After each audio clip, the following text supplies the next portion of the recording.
This is an overview of the career instructional model. This is Dick Jones, and I've had the opportunity to work with a number of educators over the last several months reflecting on an instructional model that would help to develop students toward career readiness.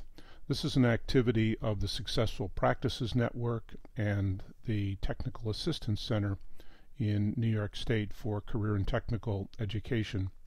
In this overview, I want to talk about the activities of the Successful Practices Network, what we've learned about best practices in school, and how we're continuing to share these with teachers. The Successful Practices Network has had an activity for the last 3 years working with career and technical education in New York State. This is not only helping to improve the quality of career and technical education, but help to improve all of education and what we've learned about career readiness. As a result of that, the Successful Practices Network is developing a Career Readiness Institute, which will work with schools across the country, sharing best practices and continuing to learn from one another about how we can better prepare students to be career ready. As educators, we have a good notion of what it means to be college ready, but career readiness is even more challenging and in many ways a higher expectation for students.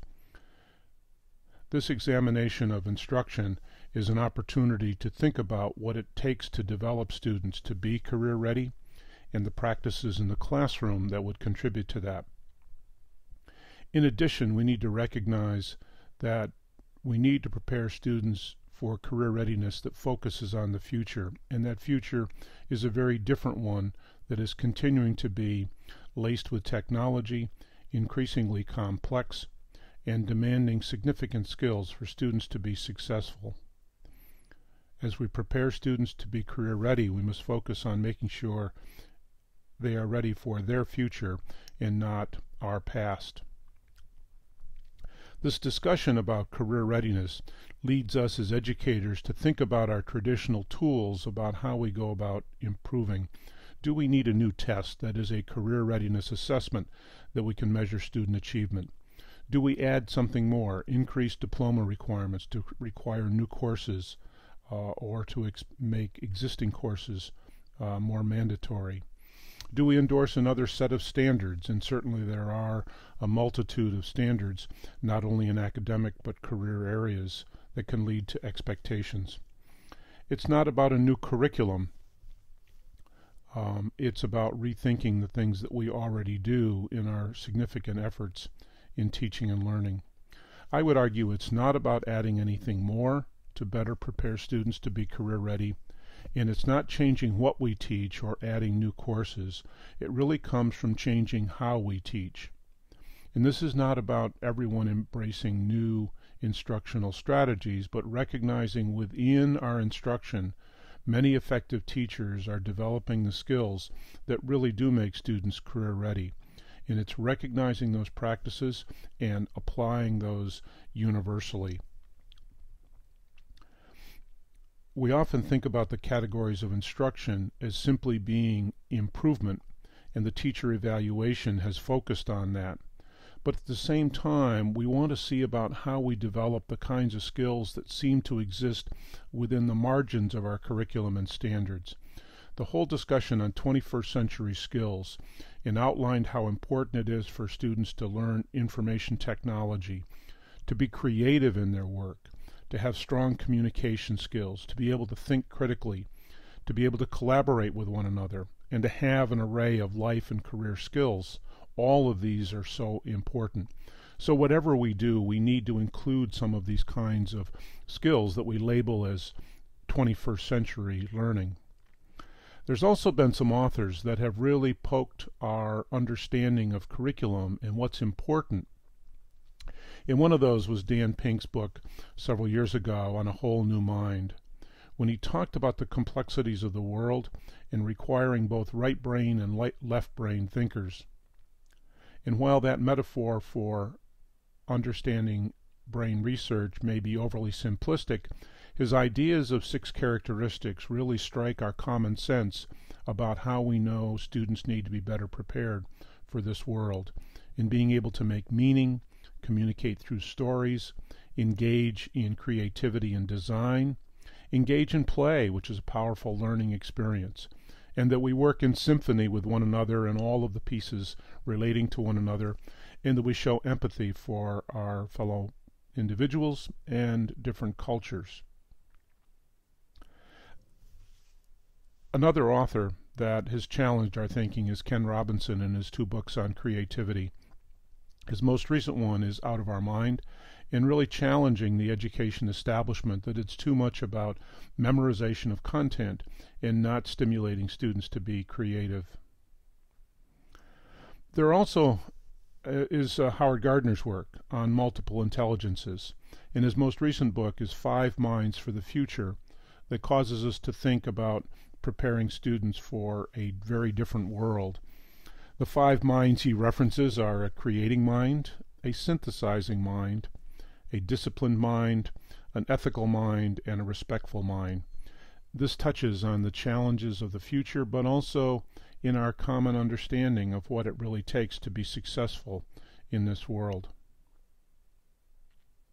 There are also some authors, and Dan Pink among those, that began to reveal the fundamental aspects of how challenging it is to lead students to higher levels of engagement in learning and career readiness. Dan Pink dispels some of the traditional notions of a carrot and a stick approach to motivation by explaining research that indicates there are only 3 fundamental reasons that lead to motivation. Those are: we understand the purpose of what we're doing, that we can measure our mastery in success of doing that, and have a sense of autonomy. Dan Goleman has led a lot of the exploration of social and emotional intelligence. And while Goleman's books are quite dense, there are a number of authors that have described this area of self-awareness, self-regulation, internal motivation, empathy, and social skills, which really enable individuals to be successful. And any discussion of career readiness needs to include social emotional learning. There also is a recent book by Carol Dweck called Mindset that is popular among educators, which reminds us that we need to instill in students an understanding that effort and persistence leads to success and not some innate measure of intelligence. And so certainly preparing students to be career ready needs to include this as well. We add to this mix our notion of rigor and relevance and our understanding of quadrant D learning and what's it take to get student learning to that high level of a combination of rigor and relevance. These are some of the characteristics that we talk about. We need to make sure that students are working with real-world problems and focusing on application.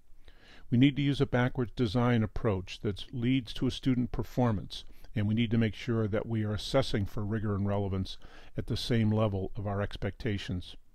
We need to include creativity in the rigor that we expect of students. We need to create classrooms that are more student-centered, that deeply engage students in their learning if we expect to get to high rigor, high relevance. And it is about future thinking. We want students to be prepared to adapt to an ever-changing future, and that's the driving reason for moving toward quadrant D instruction. And along with this, we want to develop a set of desirable personal skills that will enable students to apply their rigorous and relevant learning. So considering all of these efforts to describe what's important to learn and how do we develop those becomes a complicated mix for us to understand. I see some patterns in all of these statements of what can be described as career readiness learning. And I've grouped those in this table into 6 areas. The first of these relates to connecting with relevance and how important it is in instruction to emphasize relevance and to help students make connections in what they're being exposed to in their experiences. Assessment is critical, and we need to assess for proficiency and not just assess for some minimal accumulation of knowledge. We also need to emphasize and reward creativity and innovation, and making sure that we are pushing students to develop their confidence in being able to come up with creative solutions. We need to engage students as independent learners. We need to reach to each student, and we need to make sure they're prepared to go on and continue their own learning. We need to empower students with a sense of hope and confidence, that they recognize that their learning and their skills can be applied in many different ways, and that they enjoy this aspect of continued learning. And then finally, we need to focus on rating work habits and collaborative behaviors. I feel these 6 categories describe and organize a lot of the things that we read and hear and understand personally about what it takes to get students to career ready. Conveniently, these 6 categories start with the letters C-A-R-E-E-R, spelling out career, and use that as a simple label to identify what these 6 characteristics are. So these categories define what we call as an instructional model, referenced as the career instructional model. Following this framework, it gives us an instructional model that really works. It prepares students for their future and not our past, and getting teachers to focus on making sure we're emphasizing the kinds of skills that are future oriented for students.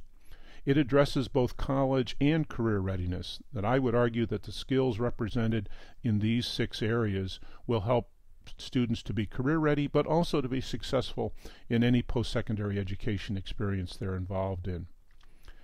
As teachers strive to work toward Quadrant D of the Rigor Relevant Framework, these instructional practices will help to move students there. It also reflects what we know about brain research and the way to truly engage students in learning and to deepen their learning. It's a flexible model that can apply to any instructional area, any grade level, and accommodate the differences in individual students.